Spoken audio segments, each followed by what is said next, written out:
Si j'avais su tout ça avant de devenir maman au foyer, je pense que je me serais préparée très différemment. Salut, bienvenue sur ma chaîne, je m'appelle Laetitia, je suis maman d'une petite fille et il y a quelques temps je suis devenue maman au foyer et justement dans cette vidéo je voulais partager un peu ce que j'ai appris de cette expérience depuis que je suis devenue maman au foyer. Donc le premier choc, ça a été à quel point l'isolement est important. Enfin, ça m'a vraiment frappée en fait. Je m'y attendais évidemment parce qu'en étant mère au foyer, tu passes la plupart de ton temps chez toi.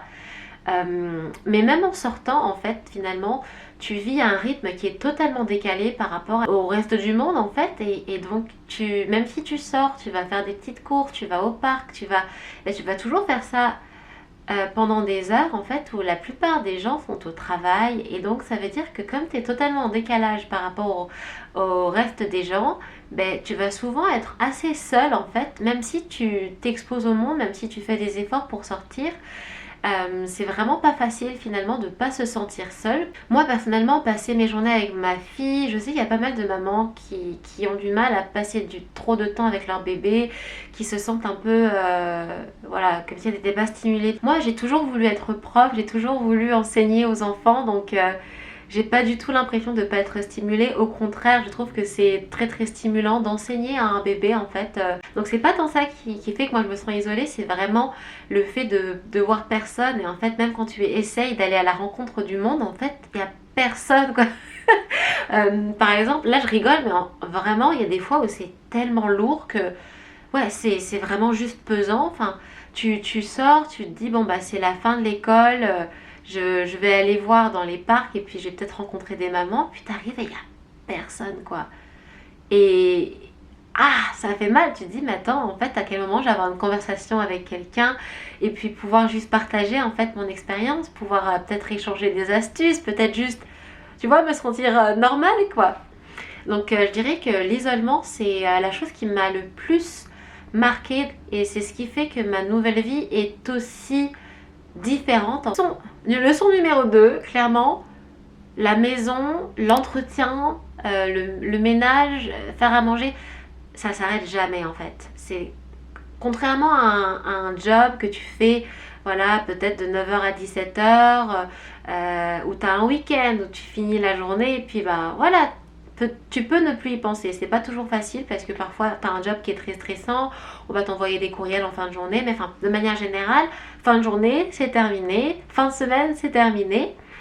Et c'est pas du tout comme ça quand tu es maman au foyer, ça ne s'arrête jamais en fait. Ça s'arrête vraiment pour moi quand je ferme la cuisine à la fin de la journée, donc vers 21h, mais honnêtement j'ai à peine le temps de me relaxer vite fait ou de passer du temps à deux en couple, que ma fille a besoin de moi parce qu'elle se réveille ou... Donc en fait ça s'arrête jamais, t'es toujours en train de t'occuper de ton bébé ou de t'occuper de la maison ou de t'occuper de faire à manger ou de t'occuper de ton bébé et c'est vraiment un rythme effréné. Alors que c'est vrai qu'avant je faisais le ménage, le gros ménage le week-end, puis ensuite je passais un peu derrière moi-même en semaine, puis voilà, les repas, parfois tu te dis bon allez, on a la flemme, on va faire un truc rapide, alors que là tu as vraiment envie de donner à manger à ton enfant quelque chose de sain, de diversifié, donc voilà. Et puis en plus il faut que la maison soit nickel chrome à chaque fois parce que tu as un bébé qui est hyper actif, alors qui va toucher à tout, enfin waouh quoi, ça ne s'arrête jamais et ça j'y avais pas vraiment pensé. Ça nécessite énormément d'organisation et puis de relax quoi, parce que parfois tu te dis mais je vais jamais y arriver. La maison ne sera jamais propre et puis tu changes un peu ta mentalité et puis tu l'acceptes un peu mieux. Leçon numéro 3, contribuer financièrement, c'est possible même en étant mère au foyer. Alors évidemment, je ne gagnais pas du tout ce que je gagnais avant. Non, j'avais un job bien payé donc... Je dis pas que c'est impossible d'y arriver, peut-être un jour, mais c'est possible de contribuer financièrement. Et en fait, j'avais vraiment cette image en tête de la mère au foyer, du coup, qui s'occupe du foyer, qui s'occupe des enfants et qui n'est pas capable de contribuer financièrement parce que elle est à la maison, elle s'occupe des enfants. Et en fait, c'est pas forcément vrai et c'est pas forcément non plus moderne. Des mamans qui sont au foyer mais qui ont un petit business, qui s'occupent de vendre des produits ou de vendre des services, peu importe, ça existe depuis toujours en fait. Je pense que j'avais un peu cette image fausse de la mère au foyer qui ne fait que ça et c'est déjà pas mal. Mais en fait c'est possible aussi de contribuer financièrement. Je compte faire une vidéo d'ailleurs là-dessus. Si jamais ça t'intéresse, abonne-toi à la chaîne parce que c'est un sujet moi qui me passionne. Donc j'ai hâte de pouvoir faire une vidéo sur ce sujet-là. Donc leçon numéro 4, c'est vraiment le sentiment d'accomplissement en fait. Beaucoup de mamans ont l'impression qu'on ne voit pas les efforts qu'elles font ou que c'est un peu un travail invisible, que d'être maman au foyer, etc. Moi personnellement, j'ai pas du tout cette sensation-là. J'ai jamais eu un sentiment d'accomplissement aussi fort que depuis que je suis maman et maman au foyer. J'ai fait pourtant pas mal de choses super cool. Enfin, j'ai travaillé dans des jobs assez conventionnels, mais j'ai aussi beaucoup voyagé, j'ai fait des concerts. J'ai jamais ressenti un sentiment d'accomplissement tel. Il n'y a rien de comparable à mon sens. Et c'est aussi pour ça que même si c'est difficile au quotidien, que je me sens isolée, que je me sens seule, qu'il y a quand même pas mal de difficultés et que c'est un travail difficile d'être maman au foyer, même si c'est difficile, en fait, je me couche chaque soir et je me réveille chaque matin vraiment avec cette idée en tête que de un, j'ai aucun regret en fait d'avoir pris cette décision. Il n'y a pas une fois, un jour où je me suis dit, c'est quoi, peut-être que je devrais retourner au travail.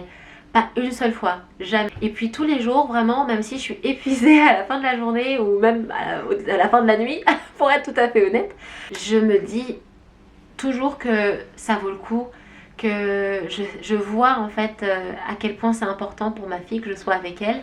Ça m'apporte une paix intérieure en fait que j'avais jamais ressentie avant. Et ouais, vraiment je suis tellement contente et chanceuse et pleine de gratitude d'avoir eu l'opportunité de prendre cette décision. Et donc voilà ce que j'ai appris. Alors j'ai appris plein d'autres choses, hein. J'espère que ça pourra aider d'autres mamans à se sentir déjà moins seules, parce que je sais que c'est un sentiment, comme j'en ai parlé au début de la vidéo, qui peut être assez difficile et lourd à porter. N'hésite pas à me le dire en commentaire s'il y a des choses dont j'ai pas parlé ou peut-être que t'es pas du tout d'accord. N'hésite pas aussi à en parler en commentaire, j'aimerais beaucoup avoir ton avis. Je pense qu'on est beaucoup plus à vivre tout ça qu'on le pense en fait, et c'est aussi pour ça que je fais ces vidéos. Merci beaucoup d'avoir regardé cette vidéo et à la prochaine. Bye.